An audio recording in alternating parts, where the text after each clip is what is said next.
दिसंबर की 21 से 27 तारीख ये वो सप्ताह होता है जिस पर पूरा सिख समुदाय और पूरा देश गर्व से भर जाता है और पूरे सप्ताह को बलिदानी सप्ताह के तौर पर मनाने की परंपरा चली आ रही है।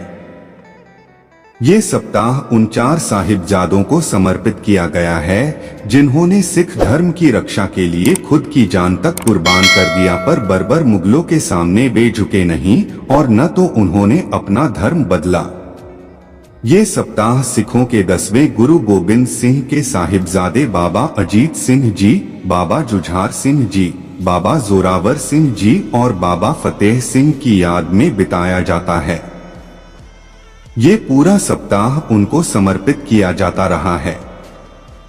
4 साहिबजादों से जुड़ी कहानी को जितनी बार आप पढ़ेंगे, सुनेंगे, जानेंगे, उतनी बार आप उनसे इंस्पायर होंगे। सिखों के 10वें गुरु गोबिंद सिंह जी की 3 पत्नियां थीं। आनंदपुर से 10 किलोमीटर दूर बसंतगढ़ में माता जीतो जी से 21 जून 1677 को गुरु गोबिंद सिंह का 10 साल की उम्र में विवाह हुआ। दोनों के 3 पुत्र हुए, बाबा जुझार सिंह, बाबा जोरावर सिंह, बाबा फतेह सिंह। 17 वर्ष की आयु में गुरु जी का दूसरा विवाह कराया गया माता सुंदरी जी के साथ। ये विवाह आनंदपुर में 4 अप्रैल 1684 को हुआ, जिनसे उनका एक बेटा बाबा अजित सिंह हुए।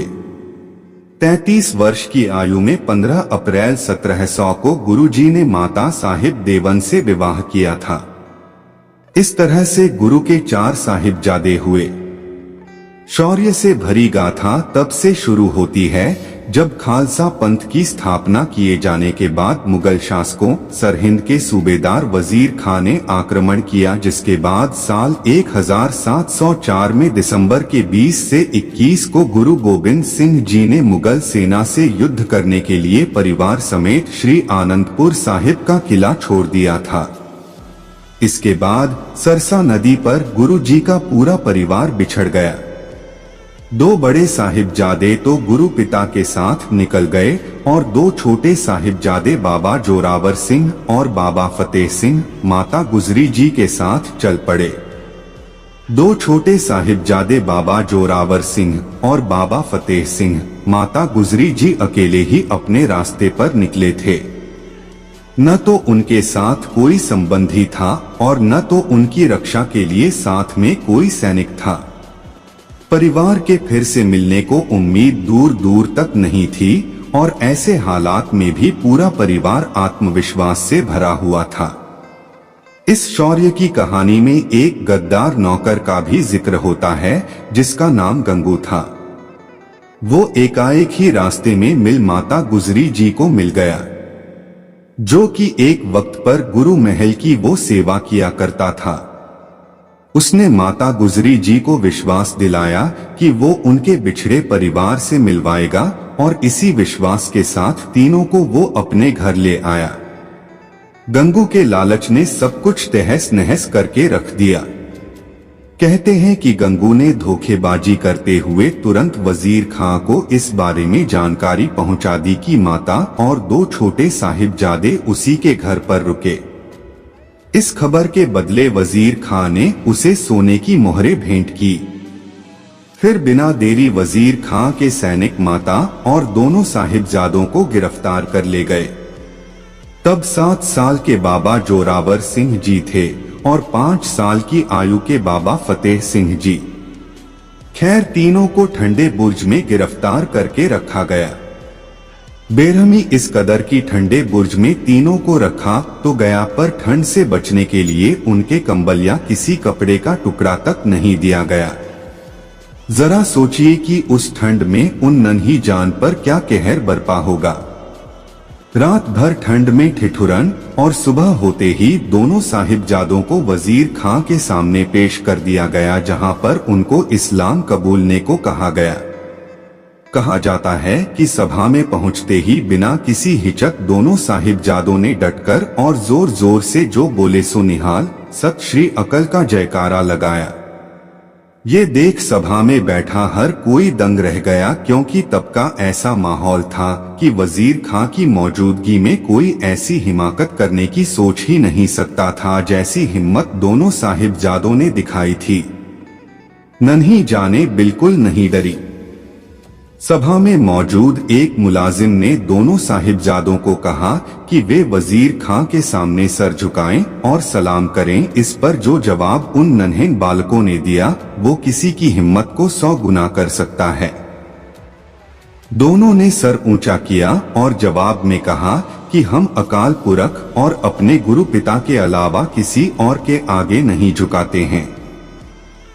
ऐसा कर हम अपने कुर्बानी को जाया नहीं होने दे सकते हैं। हमने किसी के सामने सर को झुकाया तो अपने दादा को क्या जवाब देंगे। धर्म के लिए जिन्होंने अपना सिर तक कलम करवा दिया पर नहीं झुके। भरी सभा में वजीर खां ने दोनों साहिबजादों को धमकी दी, तरह तरह से डराया और यहाँ तक कि प्यार से भी बहलाने की कोशिश की ताकि दोनों इस्लाम कबूल कर लें, पर वो कामयाब न हो सका। अपने धर्म से दोनों साहिबजादे एक पग भी नहीं डिगे। 3 दिन तक ऐसा ही चलता रहा, पर जब वजीर खां के पक्ष में बात बन नहीं पाई तो उसने क्रूरता का रास्ता अख्तियार किया और फिर जो हुआ वो दिल को दहला देने वाला था। सुचानंद दीवान की तरफ से नवाब को उकसाया और कहा कि यह सांप के बच्चे हैं, इनका कत्ल करना ठीक होगा। और फिर बुलाया गया काजी जिसने 2 नन्ही सी जान को दीवार में चुनवा देने का फतवा जारी किया। हालांकि वहीं मौजूद मलेरकोटला के नवाब शेर मोहम्मद खान ने इस फतवे का पुरजोर विरोध किया, पर किसी को उस विरोध से फर्क नहीं पड़ा। आखिरकार में हुआ ये कि दोनों साहिबजादों को जिंदा ही दीवारों में चुनवाया गया। कहते हैं कि एक तरफ दीवार खड़ी की जा रही थी तो दूसरी तरफ दोनों साहिबजादे जपुजी साहिब का पाठ करने लगे थे और आखिर में जब दीवार पूरी तरफ से चुन दिया गया तो भीतर से जयकारा लगाने की आवाजें साफ साफ सुना जा रहा था। कहते हैं थोड़ी देर बाद तसल्ली के लिए वजीर खां ने दीवार को तुड़वाया ताकि देख सके कि साहिबजादे बचे तो नहीं। कहते हैं कि दोनों की सांसें चल रही थी लेकिन दोनों की जान जबरन ले ली गई। उधर साहिबदाजों की शहीदी के बारे में सुनते ही पहले तो माता गुजरी जी ने गर्व किया, फिर इस शहीदी के लिए अकाल पुरख को शुक्रिया कहा और अपने प्राण भी माता ने त्याग दिए। दोनों छोटे साहिबजादों और माता गुजरी जी के साथ जो हुआ उसकी खबर गुरु गोबिंद सिंह जी को भी हुई और इसी के बाद गुरु जी ने औरंगजेब को एक जफरनामा लिखा, यानी कि विजय की चिट्ठी, जिसमें गुरु जी ने लिखा कि तेरा साम्राज्य नष्ट करने के लिए खालसा पंथ तैयार हो चुका है। बाबा अजीत सिंह जी गुरु गोबिंद सिंह जी के सबसे बड़े बेटे थे, जिन्होंने चमकौर के युद्ध में अद्भुत शौर्य का प्रदर्शन किया था। गुरु जी के नियुक्त किए गए 5 प्यारों ने बाबा अजीत सिंह को बहुत समझाया कि वे युद्ध में न जाएं। वे सिख धर्म को आगे बढ़ाने वाले अगले शख्स हो सकते हैं, पर बाबा अजीत सिंह जी नहीं माने। आखिर में गुरु जी ने अपने बड़े साहिबजादे बाबा अजीत सिंह को खुद ही युद्ध लड़ने के लिए तैयार किया और उनके हाथों से शस्त्र दिए थमाया।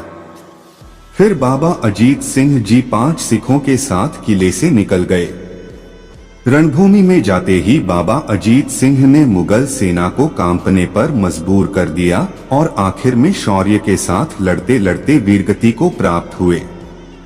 वे शहीद जरूर हो गए, पर उससे पहले तक जब तक उनके भीतर जान रहती थी तब तक वो मुगल सेना पर कहर बरपाते रहे। दुश्मनों को यह अंदाजा हुआ कि बाबा अजीत सिंह के तीर खत्म होने लगे हैं, पर ये क्या, तभी बाबा अजीत सिंह ने तलवार निकाल कर लड़ना शुरू कर दिया। उनकी वीरता से पूरी सिख फौज में जान आ गई और युद्ध सिखों के पक्ष में आने लगा, पर हुआ कुछ ऐसा, लड़ते लड़ते बाबा अजीत सिंह की तलवार भी टूट गई। 17 साल की आयु में शहीदी को पाने वाले बाबा अजीत सिंह जी ने हमेशा से सबको इंस्पायर किया और आज भी उनकी गाथा आज जाने कितनों को इंस्पायर किया।